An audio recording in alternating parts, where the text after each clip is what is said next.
ซึ่งว่ากองประชุมใหญ่ผู้แทนองค์คณะพรรคเมืองคำแขวงเสียงขวางครั้งที่11แมนได้ไขขึ้นอย่างเป็นทางการในตอนเช้าของวันที่9 พฤษภาคม 2025อยู่ที่สโมสรของเมืองคำ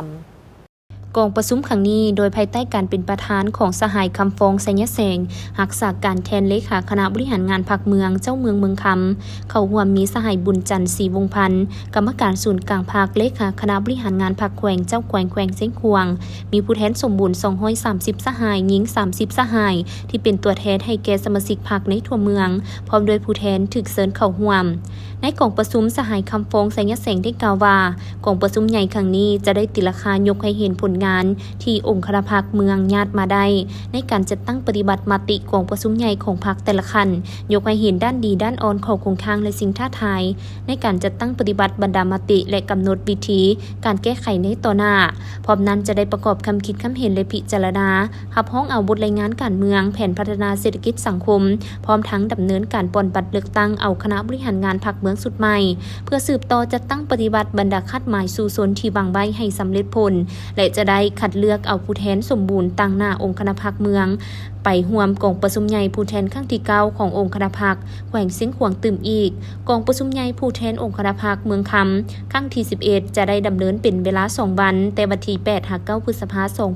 2025ภายใต้คำขวัญออกแหงเสริมขยายมูลเสื้อสามัคคีแน่นหนาพัฒนาเศรษฐกิจตามทิศทันสมัยห่างไกลสิ่งเสพติดปราศจากสารพิษเป็นมิตรต่อสิ่งแวดล้อมดีมีวัฒนธรรมล้ำเลิศเกิดความประทับใจในการท่องเที่ยวซึ่งทางรายงานการเมืองยกให้สำเร็จ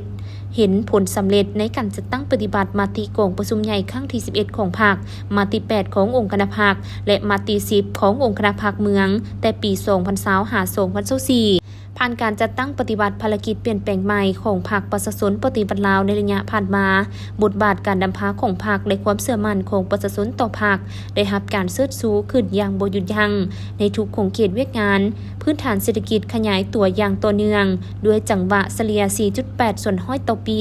รวมยอดรายรับของเมืองบรรลุ 3,596 ตื้อกว่ากีบเท่ากับ 81.78 ส่วนห้อยของแผนการปีเฉลี่ยรายรับต่อหัวคนหนึ่งได้ 16,900,000 กว่ากีบต่อคนต่อปีส่งเสริมการลงทุนของรัฐในการก่อสร้างพื้นฐานโครงสร้างนับเข้าสู่ระเบียบกฎหมายและมีท่าเอียงที่ดีขึ้นโครงประกอบเศรษฐกิจมีการหันเปลี่ยนตามทิศที่ตั้งหน้าสุ่มใส่การพัฒนากสิกรรมเป็นต้นการเลี้ยงสัตว์ใหญ่และปลูกฝังเป็นบุริมสิทธิ์หนึ่งโดยติดพันกับการปรุงแต่งการบริการเฮ็ดให้การปลูกการเลี้ยงหันเป็นอย่างตั้งหน้า